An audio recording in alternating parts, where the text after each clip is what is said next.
이제 GLP-1 계열은 이미 있고 RNA로도 비만 치료제를 만들어 볼까 하는 시도가 일어나고 있다는 거잖아. 그럼 수혜가 에스티팜이네요. 그렇지. 에스티팜의 수혜를 볼 수 있지. 대표님, 음. 그 알리바바에서 AI 칩 자체적으로 만들었다 해가지고 맞아. 엔비디아 좀 많이 빠졌잖아요. 금요일 그럼 미국장 하락 원인이 그거였지. 가장 맞아요. 큰 원인이. 엔비디아가 3% 빠지니까 총 1위 기업이 3% 넘게 빠지니까 이제 나스닥이 휘청거렸다. 근데 다른 지수는 그렇게 많이는 안 빠졌고 나스닥이 좀 많이 빠졌다 이렇게 볼 수 있는데. 그럼 어떻게 생각하세요?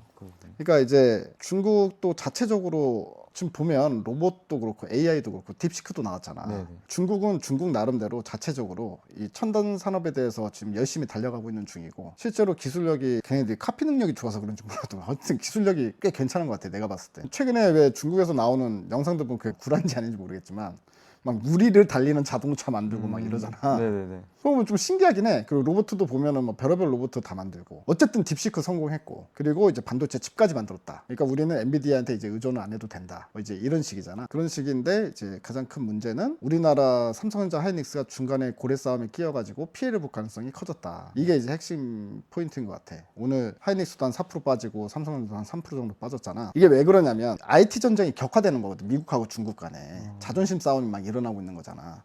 그래서 미국은 예전역에 트럼프 이전부터 바이든 때도 뭘 했어? 중국이 IT 기술이 너무 빨리 급성장하는 것 같으니까 미국에서 위협감을 느끼잖아. 네. 그러니까 이제 할 수 있는 게 그 미국 상무부 산하에 산업안보국이라고 있어. BIS라고. 이 산업안보국에서 수출 통제를 하는 거야. 중국으로 반도체 수출하지 마. 그리고 이제 반도체 장비들 중에 50%가 미국에서 만들어. 반도체 만들 때 들어가는 장비들 있지. 그 전 세계에서 한 절반 정도는 미국산 장비란 말이지. 미국산 장비를 중국에 들어가는 거를 원천 차단해 버리겠다. 미국에 있는 장비 회사들한테 중국에 팔지 마. 이거거든. 우회할 수 있잖아. 우회. 네. 그러니까 예를 들어서 그 태양광 패널이 베트남 같은 데 거쳐가지고 미국에 들어오듯이 장비를 베트남 쪽으로 가서 베트남에서 중국으로 들어가면 미국 장비를 들어갈 수 있잖아. 이런 것까지 다 차단하기 위해서 다른 나라까지 다 규제를 했단 말이지. 미국산 장비가 중국에 들어가는 거를 막아놓겠다. 그런 걸 했는데 여기 이제 삼성하고 하이닉스 같은 경우는 예외 조항에 걸려서 마음대로 장비를 보낼 수 있어. 왜 그러냐면 삼성하고 하이닉스가 중국 반도체 공장에 장비를 파는 게 아니라 삼성전자는 시안에 그 다음에 하이닉스는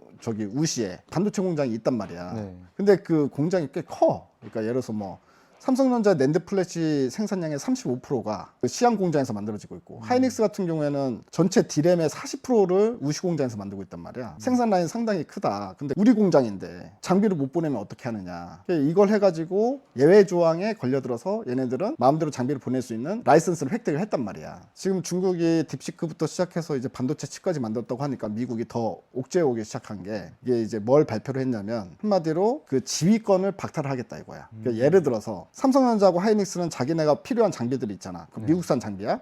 그걸 사가지고 그냥 바로 중국에 보낼 수 있었어 지금까지는. 근데 앞으로 120일 후면은 4개월 후잖아.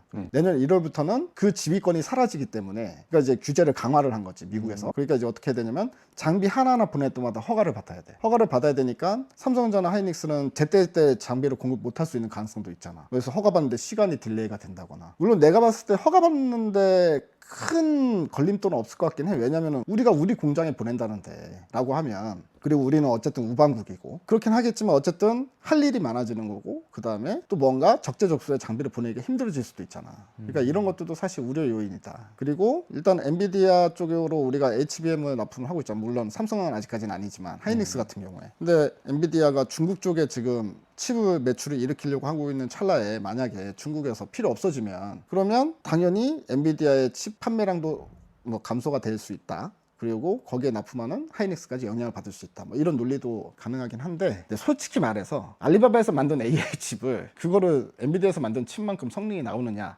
나는 그게 불가능할 거라고 보거든.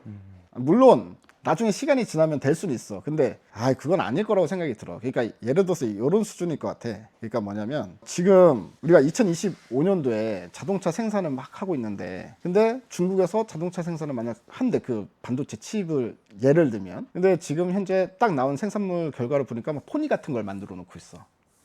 약간 그 정도의 느낌 아닐까? 만들긴 만들었는데 H20을 대체한다고 하거든? 알리바바가. 근데 솔직히 말해서 그게 대체할 수 있는지 없는지 지금 소식만 나온 거지 우리가 눈으로 확인한 건 아니지. 눈으로 직접 봐야. 그렇지. 그래서 조금 약간 과장돼 있을 가능성도 있다. 이렇게 생각이 좀 들고. 아무튼 뭐 요런 이슈들이 있습니다. 반도체. 아 그리고 바이오 쪽. 우리 여기 유튜브잖아. 나 유튜브 촬영할 때 ST팜 이야기 해야 돼. 왜냐면 맞아요. 우리 예전에 구독자들이 ST팜을 들고 계신 분들이 꽤 많고 ST팜 이야기를 기다리신 분들도 많거든. 근데 ST팜은 자기가 할 일을 차곡차곡 잘하고 있었는데 그동안 주가가 못 올랐던 이유가 시장이, 그러니까 바이오 시장에 어디에 포커스가 맞춰져 있었냐면 GLP-1, 그러니까 비만 치료제 시장. 비만 치료제 시장에 모든 포커스 다 맞춰져 있단 말이야. 지금 나오고 있는 비만 치료제는 어떤 기전을 활용하는 거냐면 그 GLP-1 계열이라 그러는데, GLP-1이 뭐냐면 일종의 호르몬 같은 거야. 근데 우리가 포만감을 느끼는 호르몬이야.